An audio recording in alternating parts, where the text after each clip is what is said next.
Demi's just shocking around. Shocking is. And spawn. Dang it. Let's just tape. Okay, spawning at the bottom of the map, Light Shade. That's the football Protoss. We've got Pezz. And spawning in the top left-hand corner of Light Shade LE, we have the Zerg player. He is back. He is making his return here in the lower half of the brackets. It is the Zerg player hailing from the land of Hong Kong, GogojOey.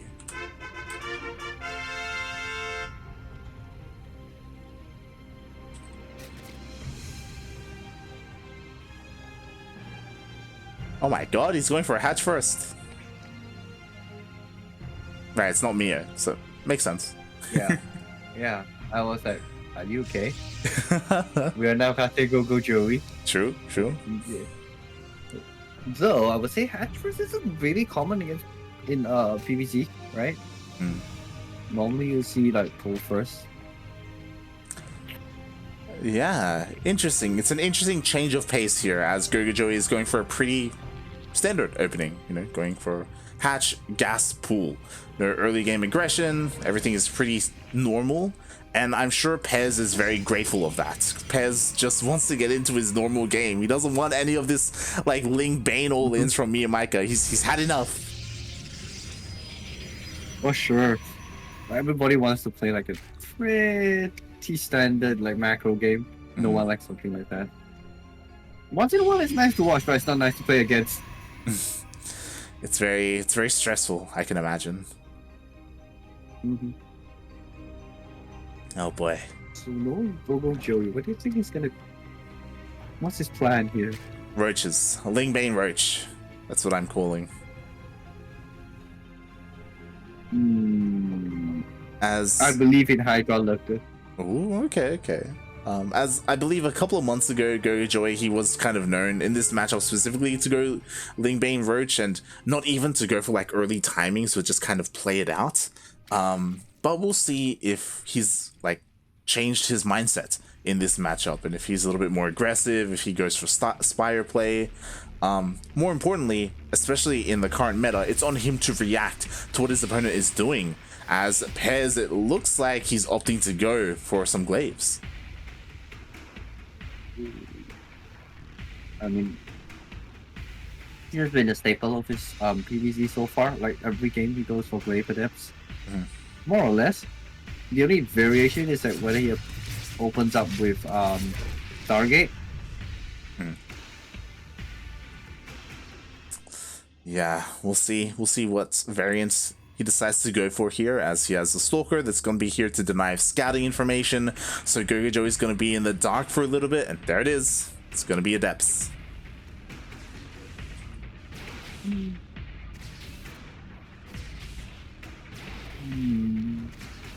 So in December of last year, Pezz was actually able to take down GogojOey. I believe it was in Demi SEA Weekly number 7, and it was off of Glaive Adepts, but he ends up switching into Stalkers, as well as Disruptors. So it was kind of the style that he was really enjoying and he was benefiting from. But again, that was quite some time ago, and we'll see how GogojOey has been able to adapt to that. As you said, roaches. I mean, Zerg hasn't really changed in ZvP. Yeah. He's at the 41 drone mark, and everything's kind of standard. It's gonna come down to the micro, for sure. Pretty much.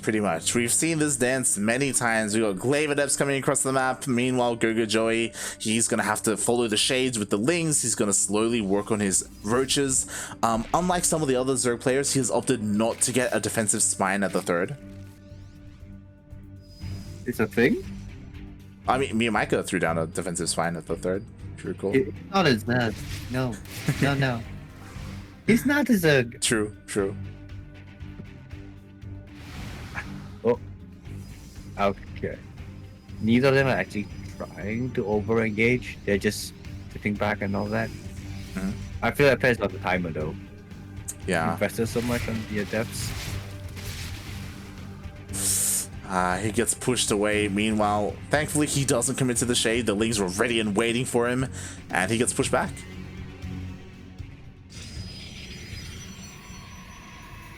And like I said, he's not gonna overcome it. He's gonna transition out of it into disruptors. Yep.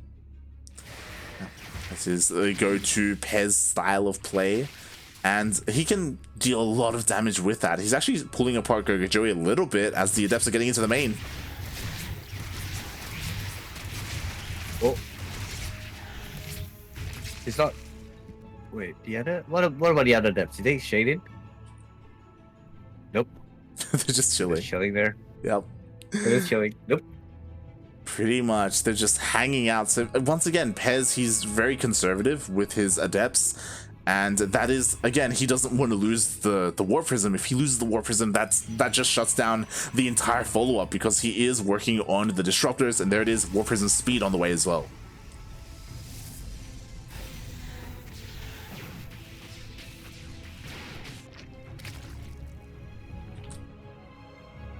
Okay, so the game has kind of stabilized for a while. Everyone's just getting their tech and all.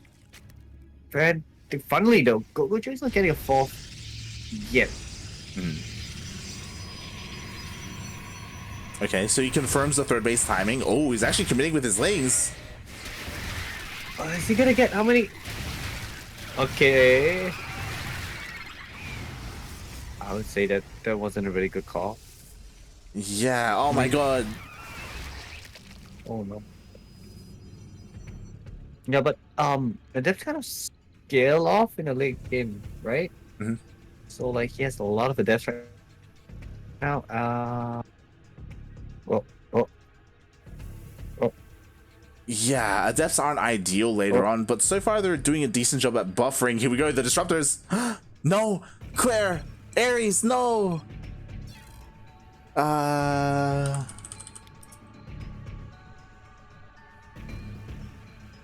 Hello? Oh god, F's in the chat, it seems like Ares has DC'd.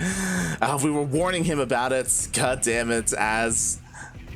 Oh, the players do back up. Hopefully that lag didn't affect the players and their decision making, as they did back off from each other. And hopefully Ares does fix his internet and join us once again. As soon as possible, but in the meantime we are moving on with this game as all the disruptors are trying to get some decent connections. So far the queens were able to split.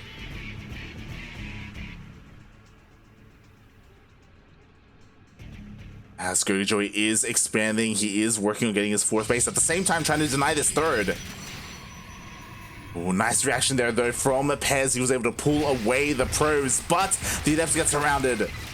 As all these adepts are going to go down, and meanwhile a couple of Lings do run into the face of all these adepts here to the south. Oh god, that wasn't an ideal trade for GogojOey. The disruptor shots go off. Amazing shots, able to take out the majority of the roaches, forcing GogojOey back. And now things just swing in the favor of Pezz. He has all these adepts. He has the backbone of this army, of course, being the Immortal and a reinforcing Colossus. So now GogojOey is forced back, and he's only just now morphing in the Banelings. It looks like some of them are going to be ready for this, but the disruptors! Oh my god, half of the Banelings go down to the disruptors, the rest go down to the adepts. But honestly, oh my god, I didn't realize how committed that shade was. Pezz just lost every single one of his adepts to those Banelings, and now he's forced back, and now his Colossus are exposed. Oh god. Okay, he comes back for them just barely in time, able to keep his Colossus and Immortal alive. Just barely. Again, though, there are barely any gateway units with this army. At any moment, GogojOey could turn around and pounce upon them, but he just barely didn't have enough Lings there.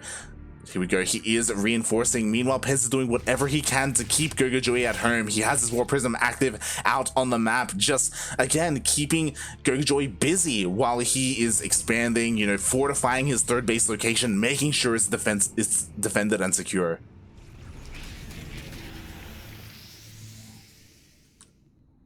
Okay, the players do back off. And yeah, it does seem like Pezz is completely going for that transition into those Colossus. I'm not too sure if I'm fond of this. This is a lot of Colossus. There are already 3, and there's a 4th on the way as well.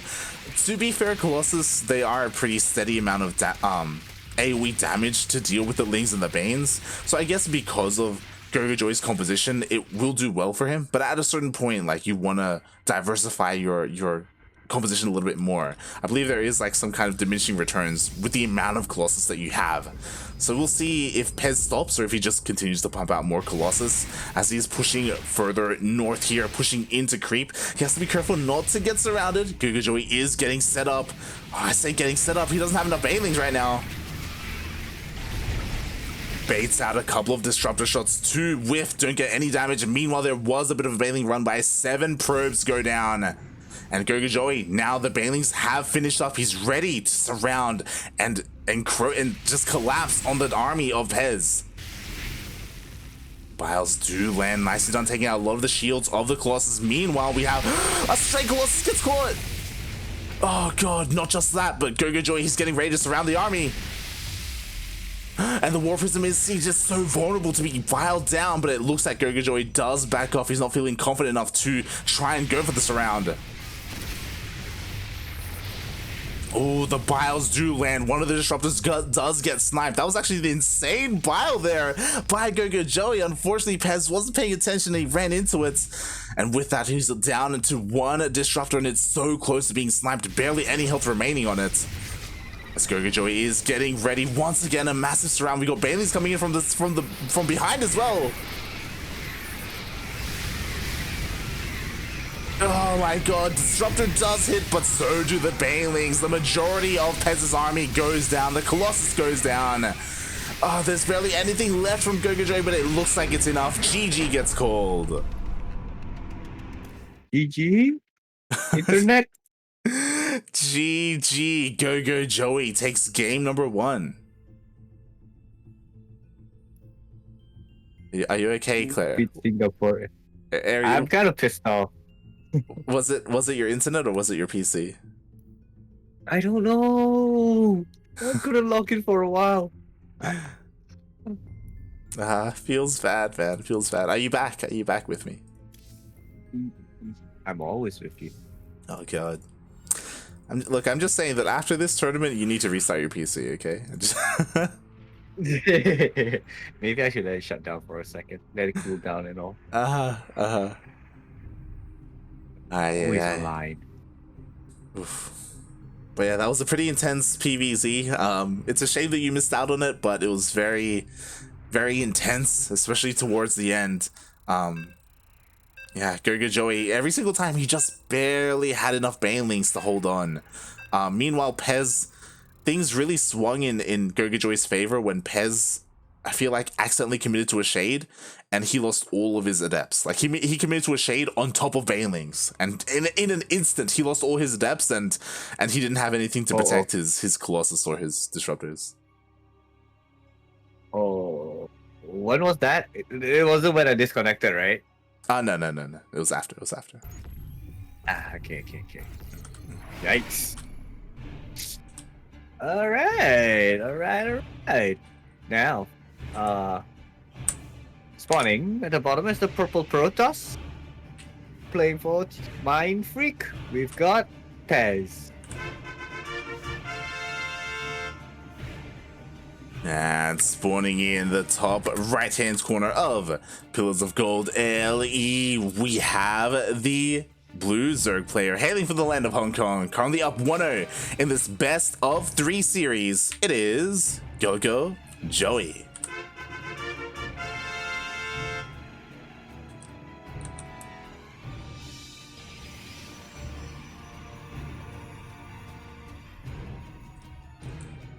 Oh boy. Wait, yo.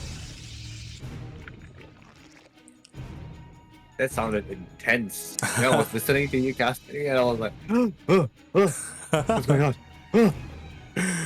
Yeah, I mean, again, it's what, for me, it's what I expected from GogojOey. Again, he's really favoring this Lingbane Roach Ravager style. He just like sticks with it into the mid game. And yeah, he really he really favors it. He relies on his positioning. I mean, we saw it against Seether, right? Like, he would just wait for Seether to push in, and then he goes for this round. And he has a very similar approach to things in ZvP.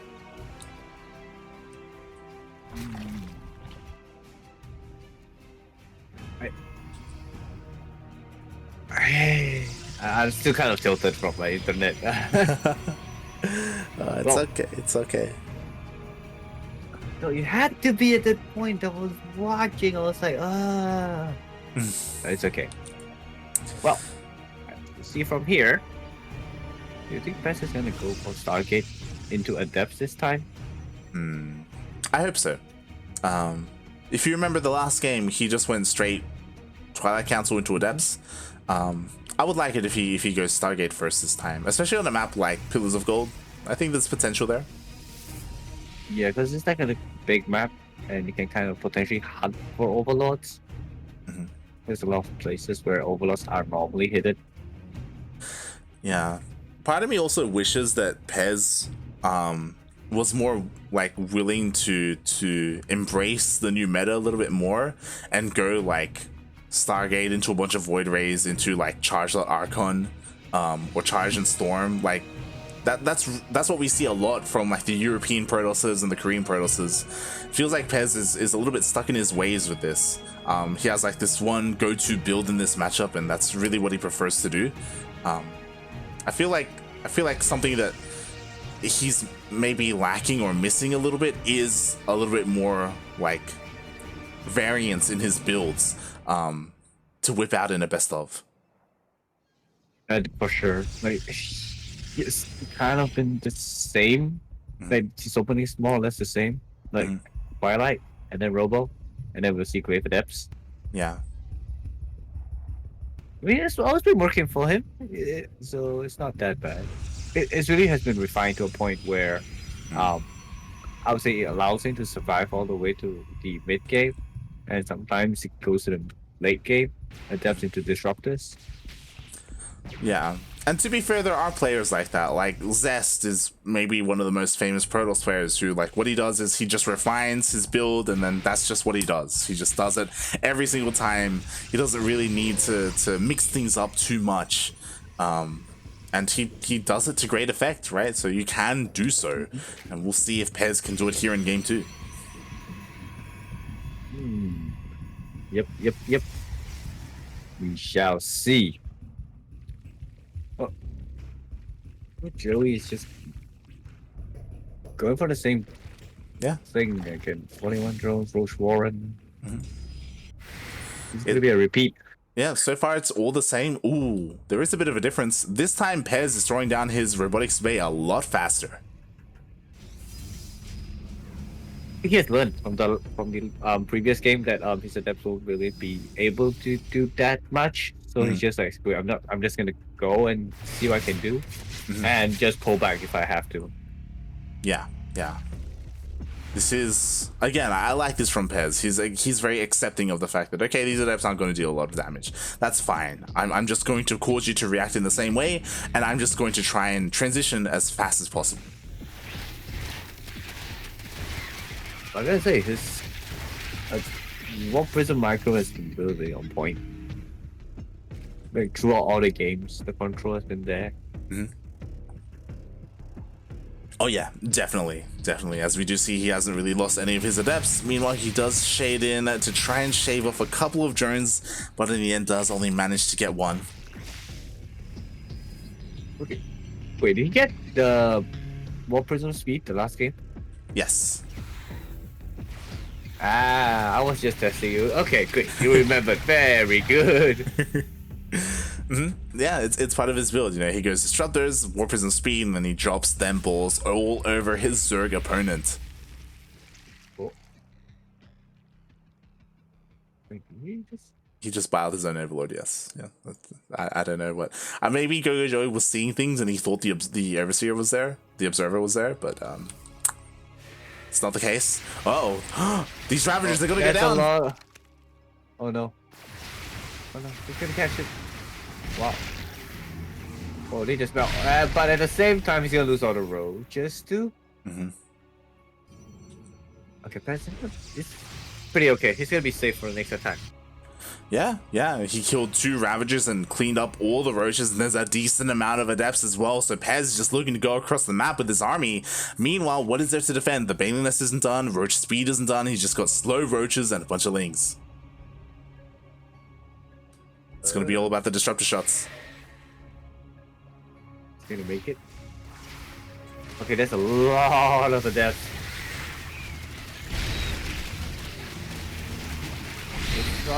God, that's a pretty good shot. Yeah, some decent shots. Meanwhile, it looks like all the Lings are going to be cleaned up, but there are just enough Roaches to deal with the Adepts, but not before they shade into the main. There's a lot of drones being taken out. 10 drones have been taken out. Oh yeah, 10 drones, and the Disruptors are still here as well. Like, Pezz is just waiting for the opportunity. Whoa. Alright, both Disruptors survived. One is in the red. The Adept survived too. It's not that bad, but is he going to be ready for the counterattack? That's what I'm worried about. Exactly, that's the big question. The Lings are already moving across the map, so are the Roaches. Roach Speed is lined up perfectly with this counterattack. And what is there to defend? There's 1 shield battery with overcharge. Oh, and a Colossus as well.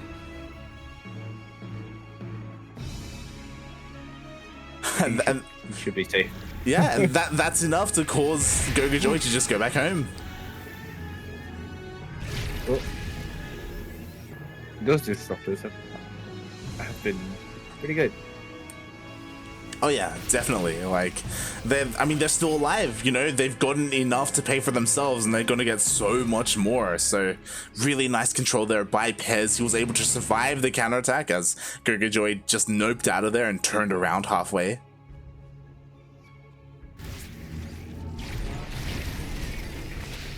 Okay. Yeah, I think the Disruptors are nothing more than just annoyance for now. He's trying to get up his Colossus count. Mm-hmm. He's gonna what? 4 Colossus? 3? Yeah, last time I believe he had 4 Colossus. Before he moved out and attacked. So we'll see if he waits until then. But GogojOey's not going to give him the time. No, one. No. He lost one of the Disruptors. Yeah, the shot just barely didn't go off, and now Pezz has to get ready to deal with this. Are there long Colossus again? Oh god, again, the Colossus is gonna go down. Force fields are decent, but the Banelings are getting in. Oh! Oh my god, the Banelings do connect. Now the only thing remaining is the Colossus, the Immortal, and the Disruptor, but with the overcharge, it keeps everything alive. Oh! Okay, that was... I wouldn't say it's like a brilliant defense, but key thing is that he survived with his economy intact. Not in tatters, but intact. Oh. Oh. Oh, he got to find out the 4th. If he sees the 4th, I think that will trigger an attack from Pezz. Yeah, and I think what's important is that Pezz just lost army. Like, he barely lost any workers whatsoever, and that's the key point there. So Pezz was able to defend, keep the majority of his high-tech units alive, and if this goes on any further, like, again, I kind of want to favor Pezz a little bit, but GogojOey, he's just getting ready for the run-bys. Yeah, that's the thing about this map. It's so easy to do a run-by. And he's not really properly walled off. He lost the shield battery and he's not like really building it again. Oh god, and Pezz isn't here. Like, he's gonna lose his 4th, and that's gonna prompt GogojOey to push into the 3rd. Yeah, at the same time, he's gonna go for the 3rd right now. Just one, and the base are gonna come in. No! Oh boy. All the probes. All the probes. And the main armies are clashing. The Immortal's gonna go down. Everything protecting the Colossus goes down. Oh. The worker damage was just too much. GG. GogojOey takes down Pezz 2-0. And we're gonna see the rematch between GogojOey and Seether.